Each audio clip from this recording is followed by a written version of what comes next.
Ellos habían dicho que el fin del mundo vendría en 1914 y este material muestra una profecía falsa. Hoy vamos a ver la historia de la secta de los Testigos de Jehová. Miremos este video. Todo comenzó en Pennsylvania a fines de los años 1800, cuando Charles Taze Russell llegó a estar bajo la influencia de un predicador del segundo advenimiento. Russell inició su propia clase de estudios bíblicos, un pequeño grupo que con el tiempo se convertiría en la Sociedad Watchtower Bible and Tract. Copiando directamente de las especulaciones proféticas de Nelson Barber, un adventista neoyorquino, Russell afirmó que en 1799 el mundo había entrado en el tiempo del fin, que en 1874 Jesucristo había regresado invisiblemente y que en el año 1914 el mundo había llegado a su fin. En 1879, Russell, que entonces tenía 27 años de edad, estaba tan apasionadamente convencido de que estas fechas proféticas habían sido dadas por Dios, que vendió su próspero negocio de ropa y se dirigió a un nuevo rumbo.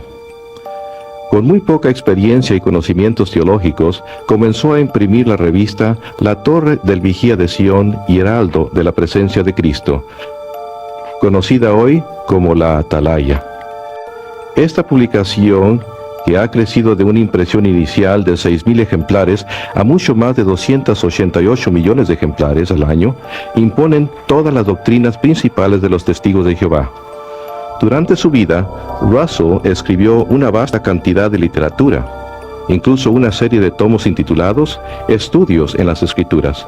Según Russell, nadie podía entender la Biblia sin la ayuda de estos libros, y el leer la Biblia por sí sola conduciría a la oscuridad espiritual. Una de las enseñanzas de Russell era que la Gran Pirámide de Egipto había sido diseñada y colocada en su lugar por Dios como un segundo testigo, a la par de la Biblia. La Gran Pirámide serviría como instrumento para revelar su gran plan de las edades a la humanidad. Estas medidas indican la longitud del año, el peso de la Tierra, la distancia del Sol, etcétera, etcétera. Russell creía que las medidas de los pasadizos interiores de la Gran Pirámide confirmaban sus fechas y sistema cronológico. Según Russell, los pasadizos verificaban que el 1914 marcaría el año en que el mundo terminaría. Finalmente, el 1914 vino. Y pasó. Russell y sus seguidores no fueron arrebatados de la tierra y el fin no vino. John Knight, que en aquel entonces tenía 15 años de edad, recuerda lo que entonces sucedió.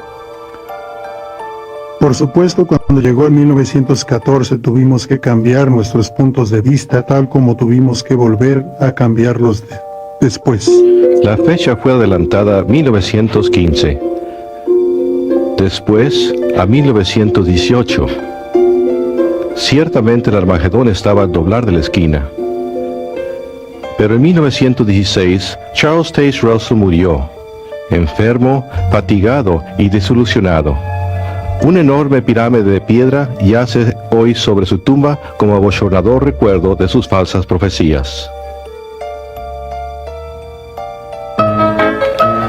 Manipulando con mano recia la política interior de la sociedad, Joseph Franklin Rutherford, un abogado de Missouri, que se había dado a sí mismo el título de juez, llegó a ser el segundo presidente de la Watchtower Bible and Tract en 1917.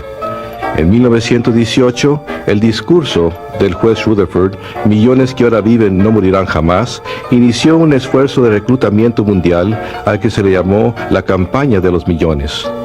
No es sorprendente que aquel discurso proclamara la venidera destrucción del mundo actual. Esta sucedería pronto, en 1925. Basados en las promesas puestas al frente, en la palabra divina, debemos alcanzar la positiva e indiscutible conclusión de que millones que ahora viven jamás morirán. En 1920 se publicó el libro Millones. En él, Rutherford afirmó que la Biblia probaba que en 1925 Abraham, Isaac, Jacob y otros hombres fieles de la antigüedad serían resucitados y que a partir de entonces gobernarían como príncipes en la nueva tierra paradisíaca. Plenamente convencidos de que la profecía de Rutherford era cierta, muchos testigos vendieron sus hogares y negocios y comenzaron a trabajar como vendedores viajantes. Viviendo en automóviles y camiones, propagaron la advertencia. A medida que se acercaba el 1925, algunos granjeros hasta rehusaron plantar cosechas, pues creían que el fin estaba cerca. Por fin, el 1925 llegó. Y tal como había sucedido en 1914, nada sucedió. Una vez más, la profecía de la sociedad Watchtower había resultado falsa. Tal como había hecho Russell, Rutherford se aferró obstinadamente al cuento de que el fin estaba al doblar de la esquina. En 1929, el juez mandó construir esta mansión palaciega. La propiedad fue inscrita a favor de Abraham, Isaac y Jacob, para que ellos y otros hombres fieles de la antigüedad tuvieran un lugar donde vivir cuando fueran resucitados. La mansión, ubicada en un distrito exclusivo de San Diego, recibió el nombre de Beth Sarim, que en hebreo significa Casa de los Príncipes.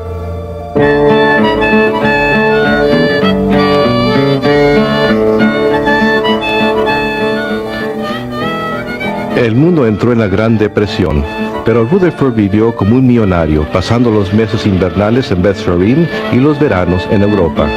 Mientras los norteamericanos sufrían de pobreza y privaciones, Rutherford disfrutaba del uso de 2 Cadillacs de 16 cilindros.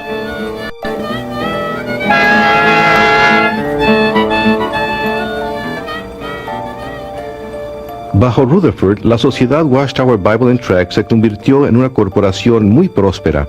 Se publicaron nuevos libros, literatura y tratados en grandes cantidades para que los testigos fieles los vendieran de puerta en puerta. Hizo que sus seguidores laboraran duro en el Señor.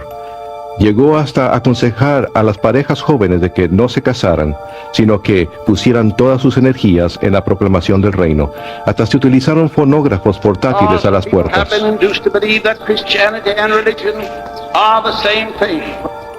Por todo el mundo los testigos celosos desfilaron frente a las iglesias los domingos por la mañana, llevando los cartelones con letreros que decían: "La religión es un lazo y un fraude".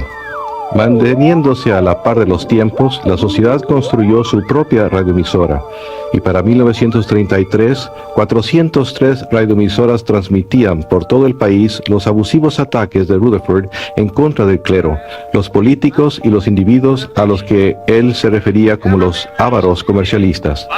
Tanto por la radio como por la página impresa, Rutherford continuó recalcando que solo faltaban unos cuantos meses para el fin del mundo. Finalmente, el fin llegó, pero solo para Rutherford. En 1942, él murió en Beth Sarim, la casa que había construido como un lujoso testimonio al nombre de Dios. En retrospectiva, tal vez el único testimonio que esta hermosa mansión jamás dio fue el del valor en efectivo de la profecía falsa. En 1948, la sociedad vendió privadamente la propiedad, encubriendo así un capítulo bochornoso de su historia.